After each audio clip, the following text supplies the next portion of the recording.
Tuduhan KPK diduga rekayasa kasus dan kriminalisasi terbongkar dalam persidangan. Pemeriksaan tidak sesuai fakta dari keterangan para saksi.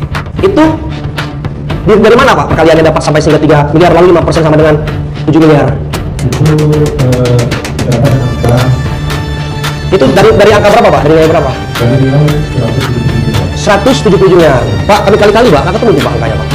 100, karena 20% sama dengan 3 miliar itu nggak ketemu angka 174 Pak. Barangkali Bapak bisa ingat lagi Pak, dari mana angka itu Pak? Lupa Pak ya. Lalu kami kalikan 174 juga kali 5% juga nggak ketemu 7 miliar Pak. Lebih dari 9 miliar Pak. Apa dari beberapa saksi yang ada di sini nggak ketemu Pak? Kali-kalinya Pak. Kali bongkar data juga nggak ketemu kali-kali 2,5% sama dengan 3 miliar, 5% sama dengan 7 miliar. Apakah bisa dikasih fakta kami Pak? Keterangan Pak? Dari mana sumbernya Pak? Tapi nggak tahu berapa angka pastinya ya Pak. Apakah hukum menjadi senjata politik tersembunyi? Saudara-saudara, sebangsa dan setanah air, hari ini kami berdiri bukan untuk melawan hukum.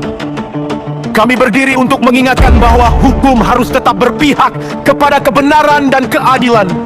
Sebab tanpa keadilan, hukum akan kehilangan kehormatannya.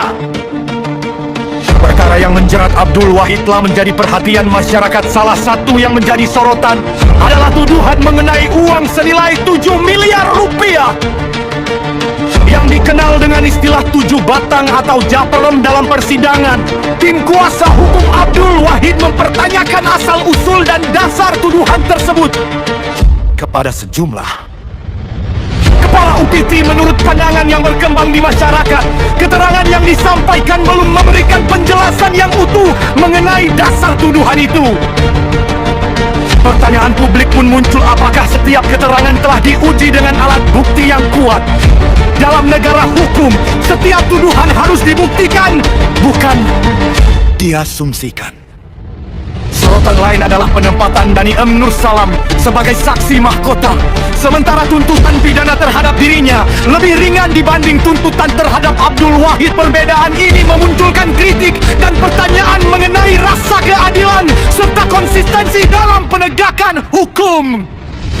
Kami tidak menghakimi siapapun, namun kami juga tidak dapat menutup mata ketika muncul persepsi publik mengenai dugaan rekayasa perkara atau kriminalisasi. Persepsi itu hanya dapat dijawab dengan proses hukum yang transparan, pembuktian yang kuat, dan putusan yang benar-benar berdasarkan fakta persidangan. Kami mengingatkan bahwa hukum tidak boleh menjadi alat kepentingan siapapun. Hukum harus menjadi panglima, berdiri di atas kejujuran, objektivitas, dan keadilan.